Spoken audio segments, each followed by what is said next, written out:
time for another Patreon request and another doozy. The Legend of Zelda Majora's Mask, originally released for the Nintendo 64 in October 2000, a whole 25 years ago. The story is simple but has a lot of depth, especially for a game made within the span of 1 year, which is something akin to developer suicide these days, due to how complex making games has become. We have Link fresh off of saving Hyrule, traveling in a forest, probably the Lost Woods, but never confirmed, until Skull Kid shows up and steals not only his Ocarina of Time, but also his horse Epona. And if that's not bad enough, Skull Kid also turns Link into a Deku Scrub via this really off-putting nightmare sequence, and I can tell you as a kid, this was all super bizarre. Even more bizarre, one might think, is the fact that Kid leaves one of his fairies behind. This is Tattle, and the one still with SK is her brother Tail. She basically serves as our helper for the game, although with infinitely more sass than Navi did in Ocarina of Time. After some navigation, we make our way to a set of doors where we meet the traveling mask salesman. He informs us that Kid stole a mask from him and that we have only 3 days to retrieve it before the salesman must leave due to a busy schedule. After exiting the area, we arrive in our hub city, Clock Town. From there, we embark on a series of tasks, including guessing the code to a hideout to a bunch of ne'er-do-wrongs, the Bombers. Yeah, you can just keep guessing until you get the code right, even during the first 3-day cycle. After all is said and done, we make our way to the top of Clock Tower on the night of the 3rd day, which includes a nice cinematic of it opening. Next, we shoot a bubble at Skull Kid to retrieve our Ocarina, which gives us a memory of Zelda teaching us the Song of Time, which we used to go all the way back to the 1st day. From there, the mask salesman teaches us the Song of Healing, which reverts Link to human form, and Deku Link becomes a mask we can use to transform at will. After learning that we couldn't retrieve Majora's Mask from Skull Kid, the salesman informs us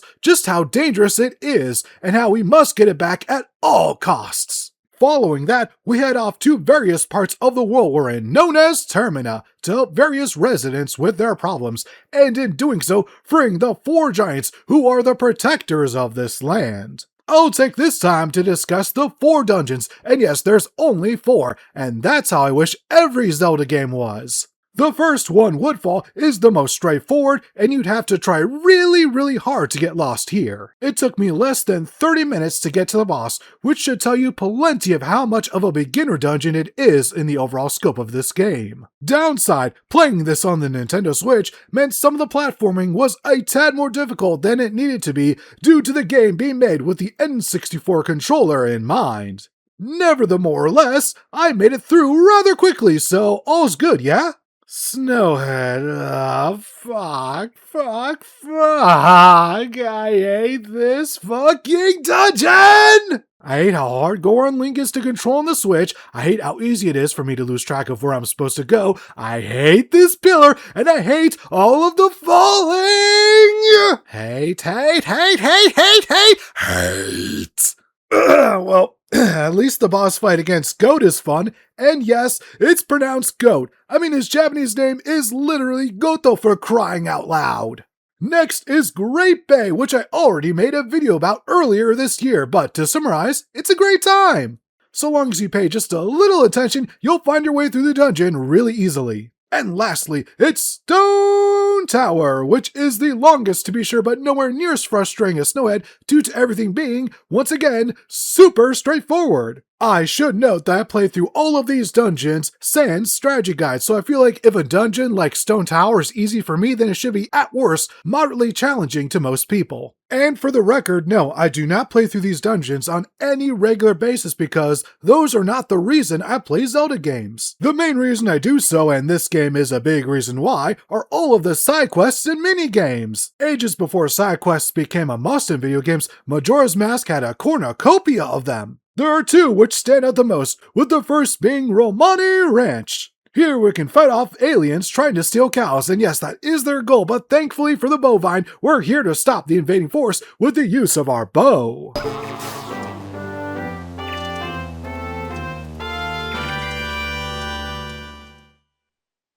And we can deliver milk, which I can only assume is laced with alcohol. I mean, how else would it give Link infinite magic? The other main side quest involves Anju, one of the proprietors of the Sockpot Inn, and her missing fiancé Cafe, who was transformed into a child by Skull Kid. This one takes place over all 3 days and only ends right before the moon crashes down right onto Termina. I may have forgotten to mention the threat of the moon during this entire video. Whoops! Thankfully, keeping track of most of these side quests is super easy thanks to the Bomber's Notebook. It not only lets you know when something is available, but also when it expires, but only once you've initially activated that part of the quest. Your reward for a majority of the side quests in this game are masks, and there are 23 in total to collect before heading off to the endgame.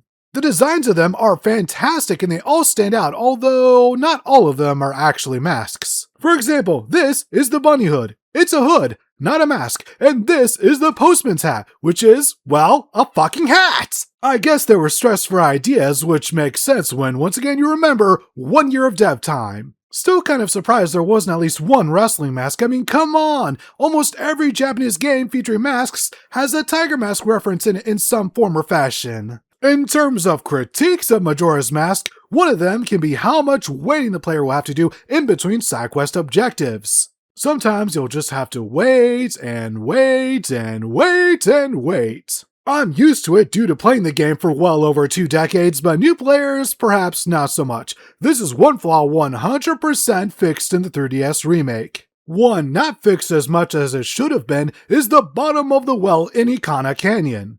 Here you'll have to bring specific items to Gibdos in order to proceed. If you're fully prepared, then this place will take 10, maybe 15 minutes max. However, if not, then this could take fucking ages due to all the backtracking to retrieve what you need. This is one section where, especially for first-time players, I will wholeheartedly recommend using a guide. The aiming with the bow is also not great on Switch. It'd probably be worse if I used a Joy-Con, but this controller still doesn't substitute for a proper Nintendo 64 controller. At least I was able to do decently at the archery minigame. Speaking of which, most of the minigames are pretty fun. First, let's talk about the treasure chest shop. It's a randomly generated maze with walls only popping up when you get near them, and for the first time in literal years, I beat it on my first try! Next is Honey and Darling's 3-day minigames. First is Bomb Chew Gallery, in which the player must use a bomb chew to hit every target within the time limit while on a moving platform, which is just lovely. I hate it, and I hope the video is self-evident. Secondly, it's Basket Bomb, which is, as it sounds, like basketball, but with bombs. Sounds super safe to me. Easily the easiest of Honey and Darling's games. One that was easiest on the N64 but much more difficult on Switch is target shooting, mainly due to how sensitive the aiming is. Nevertheless, I was able to win and get myself a piece of heart! Let's knock out the other archery minigame I played, which unlocks after clearing Woodfall. Just hop on the boat and aim for the target being held by Koume. Somehow, I was able to just barely eke out a victory, which I will always take. After all, a win is a win is a win! The final minigame I want to show off is Goron Racing! It unlocks following the completion of Snowhead, and all you gotta do is win a race against other Gorons. I am almost certain that the AI is much more forgiving in the 3DS remake. I am almost certain of it. Almost. Regardless, after a few attempts, I won and got myself some gold dust as a prize. What do you do with said dust of AU-79? You hand it over to a local Smitty Warbin Jägerman Jensen to upgrade your sword. Gotta say, I do prefer the look of the second tier upgrade, the Razor Sword, over the full upgrade, the Gilded Sword. It doesn't help that they use the Razor Sword for promotional images. I just remembered the last piece of nonsensical bullhonkery, which is this moment. Fuck these birds! And now for the final area, which is inside the mother effing fucking moon! From here we can go straight to the final boss, or we can give away all of our non-transformation masks to these children wearing the masks of the 4 bosses we defeated and complete their mini-dungeons. Doing so will reward us with the Fierce Deities mask, which can only be used in boss rooms, and you bet your sweet bippy that I use it to turn the final boss into paste because time is hard drive space.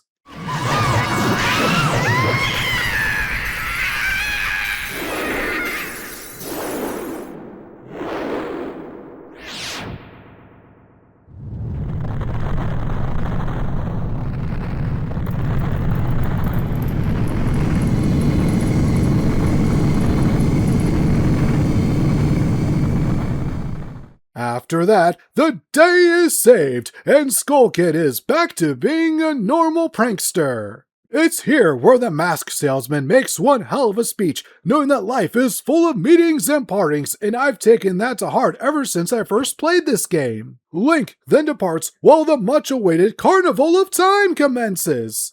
Man, what a journey this was! It's really amazing just how well so much of this game held up, but I'm willing to admit that at least some of it is due to nostalgia. As you can probably tell, I left a lot out, but that's mostly so people who haven't played the game yet can still discover a lot on their own. After all, my videos aren't meant to replace the feeling of playing the entire game yourself. Not to discount people who make those types of videos, just not what I do in terms of production. A couple of final notes here at the end. First, I hear a lot of people talk about how terminus sounds similar to terminal, but no one ever brings up that it's a Spanish word meaning the end. Kind of odd. Secondly, I have yet to come across a single person who put the pieces together that all the stages of grief here in Termina aren't for Link to accept his own death, but that of his relationship with Navi. Anyways, that'll do it for this video. Thank you all for watching, hope you all have a perfect rest of your day, and stay tuned after the credits to find out what I'm doing for the final video of 2025!